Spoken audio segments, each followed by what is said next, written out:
Dear viewers, Assalamu alaikum. You are learning English and I am Sakil Islam with you. প্রিয় শিক্ষার্থী, যদি তোমরা honours অথবা ডিগ্রিতে পড়ো তাহলে তোমার জন্য এই ভিডিওগুলো। সো আজকে আমরা আর্টিকেলের লাস্ট ভিডিওটি দেখব। অর্থাৎ প্রথম দুইটা ভিডিও ছিল, এই দুইটা ভিডিও দেখলে হচ্ছে তোমাদের অনেক কিছু ক্লিয়ার হয়ে যাবে এবং আজকের ভিডিওটা দেখলে সবকিছু তোমাদের ক্লিয়ার হয়ে যাবে ইনশাআল্লাহ। So let's get started. Number 1, দেখো হোম। তাহলে হোমের পূর্বে আর্টিকেল বসে না। হোমের পূর্বে কোনো আর্টিকেল বসে না, কিন্তু এর পূর্বে কোনো ওয়ার্ড থাকলে সেই ওয়ার্ডের পূর্বে কি বসে? দা বসে। রাইট। তাহলে হোমের পূর্বে আর্টিকেল বসে না, কিন্তু ওয়ার্ড দেয়া আছে, তারপর কি আছে? প্লাস হোম আছে। তাহলে তখন আমরা কি করব? এইখানে কি বসাবো? দা বসাবো। একটি এক্সাম্পল আমরা লিখে ফেলি। We are going home. তাহলে আমরা বাড়ি যাচ্ছি, এখানে প্লাস। আর যদি এরকম হয় দে আর গোয়িং, তারপর দেয়া আছে গ্রুম হাউস বা হোম। ওকে, তাহলে দেখো গ্রুমস হোম মানে কি? বরের বাড়ি। তারা বরের বাড়িতে যাচ্ছে, যেহেতু বরের বাড়ি যাচ্ছে খাওয়া দাওয়া হবে, এই জন্য হচ্ছে আমরা এখানে দা বসিয়ে দিলাম। ওকে। নাম্বার 2, দিনের নাম মাসের নামের পূর্বে আর্টিকেল বসে না। দিনের নাম আর কি মাসের নাম, তাহলে আর্টিকেল বসা যাবে না। রাইট। তারপর হচ্ছে নাম্বার 3 হচ্ছে ঋতুর নাম, নেমস অফ সিজনস। ওকে, 6টা ঋতু আছে, এই 6টা ঋতুর নামের পূর্বে কোনো আর্টিকেল বসা যাবে না।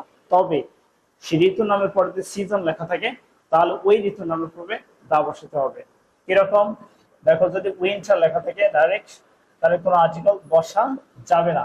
অপর দিকে যদি দেয়া থাকে উইন্টার সিজন, তাহলে আমরা কি বসাবো? এখানে দা বসাবো। ক্লিয়ার? ঋতুর নামের পূর্বে এমনিতে আর্টিকেল বসে না, কিন্তু এই থাকালে হচ্ছে না। আচ্ছা, তারপর হচ্ছে নেমস অফ ল্যাঙ্গুয়েজ, ভাষার নামের পূর্বে কোনো আর্টিকেল বসে না। এখানে তাই, যদি ভাষার নামের পর আবার ল্যাঙ্গুয়েজ লেখা থাকে তাহলে কি বসাবে? দা বসাবে। এখানে আমরা একটা এক্সাম্পল লিখি। Bangla, Bangla is our mother tongue. Okay, তাহলে এখানে আমরা কি করব? ক্রস। তারপর হচ্ছে বাংলা ল্যাঙ্গুয়েজ,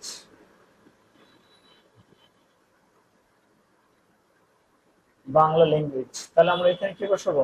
দা বসাবো। কারণ যেহেতু এবারে কি ভাষার নাম আছে এবং তারপর ল্যাঙ্গুয়েজ দেয়া আছে। ওকে। তারপর দেখো এন্ড যুক্ত। এন্ড যুক্ত যদি উভয় সাবজেক্ট ভিন্ন ব্যক্তি হয়, আলাদা আলাদা হয়ে যায়, তাহলে আমরা কি করব? উভয় সাবজেক্টের পূর্বে দি বসাবো। তাহলে উভয় সাবজেক্টের দি বসবে যদি আলাদা আলাদা সাবজেক্টকে বোঝায়। আবার যদি এন্ড যুক্ত একজন সাবজেক্টকে বোঝায়, তাহলে আমরা শুধু প্রথম সাবজেক্টের পূর্বে দা, প্রথম সাবজেক্টের পূর্বে আমরা কি বসাবো? দা বসাবো। তাহলে দ্বিতীয় সাবজেক্টে আমরা কোনো আর্টিকেল বসাবো না। রাইট। এইখানে দুটো আমরা এক্সাম্পল দেখি। boatman and oarsman have tried। তাহলে আমরা দেখো এখানে দুইজন ব্যক্তি চলে আসছে, কারণ হ্যাভ দেয়া আছে। ওকে, তাহলে হ্যাভ থাকতে পারে, প্রোনাউনের দে দেম দেয়ার থাকতে পারে, অথবা আর ও এর হ্যাভ থাকতে পারে। তাহলে হচ্ছে দুইজন ব্যক্তি আলাদা হয়ে যাবে। আলাদা হওয়ার কারণে তখন আমরা কি করবো? দুটাতেই দা বসাবো। এখানেও দা হবে, তাহলে এখানেও কিন্তু আমাকে দা বসাতে হবে। ওকে, এটা কারেকশনের মধ্যে তোমাদের চলে আসে, কারেকশন।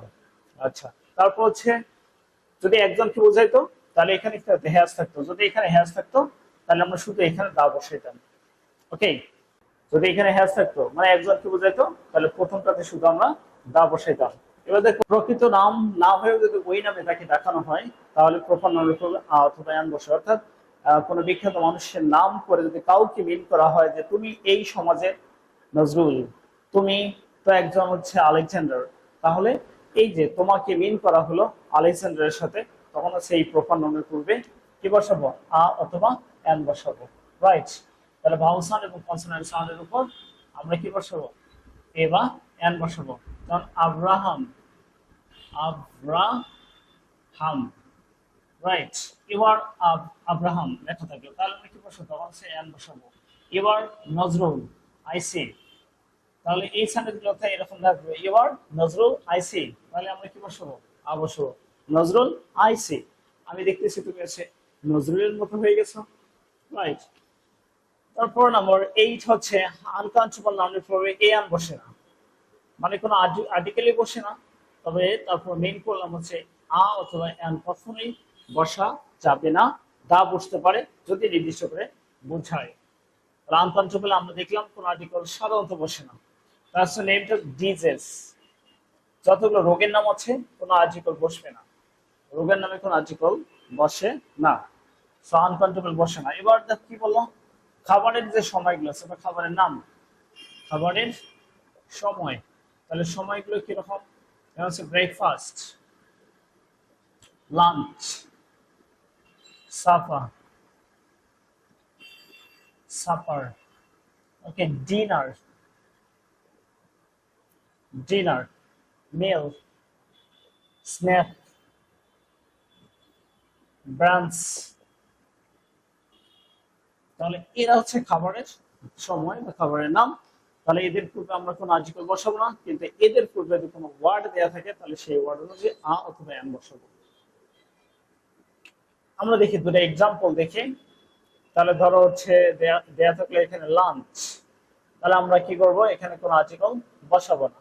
তারপর লাঞ্চের আগে দেয়া থাকলে এক্সেলেন্ট, এক্সেলেন্ট লাঞ্চ, তাহলে এবার আমরা কি বসাবো, এন বসাবো, কারণ প্রথম একটা ভাউল সাউন্ড দেয়া আছে, ভাউল সাউন্ড হওয়ার কারণে হচ্ছে আমরা এখানে এন বসাবো। কনসোনেন্ট সাউন্ড হলে আমরা তো সেক্ষেত্রে হচ্ছে আ বসালাম। ওকে, নাম্বার 11 আমরা আসছে প্রপার নাউন।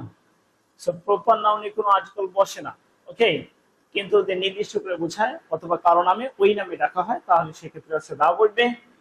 কিরকম দেখো, একটা নাম এখানে দেয়া থাকলো, মনে করছে রবিন, তারপর আর দেয়া থাকলো টু ব্রাদার্স, মানে হচ্ছে রবিনেরা দুই ভাই, তাহলে এখানে তখন একটা দা বসে দিতে হবে, কারণ এখানে হচ্ছে প্রপার নাউন বুঝাইছে থেকে কিন্তু রা বুঝাইছে, রবিনেরা, তখন হচ্ছে আমাকে দা বসায় দিতে হবে, রাইট। এছাড়া প্রপার নাউনে কোনো আর্টিকেল বসা যাবে না।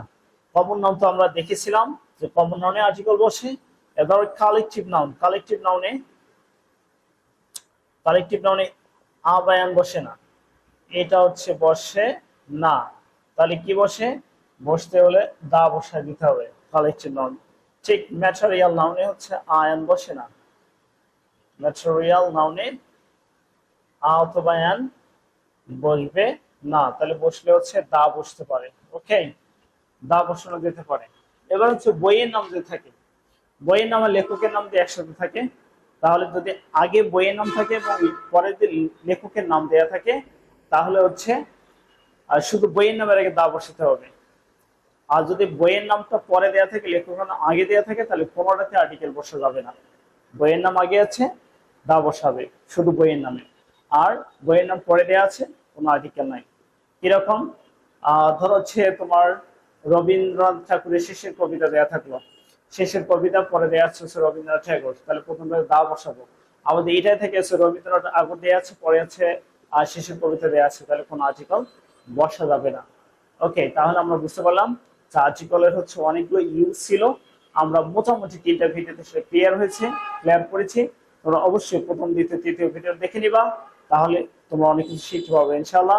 আর পরের ভিডিওটা হবে আমাদের প্র্যাকটিস, মানে এক্সারসাইজ আমরা করবো হচ্ছে আর্টিকেলসের, যেটা অনার্সে বা ডিগ্রিতে অনেক ইম্পর্টেন্ট। তো অবশ্যই তোমরা দেখতে থাকবা। আগেন আসসালামু আলাইকুম।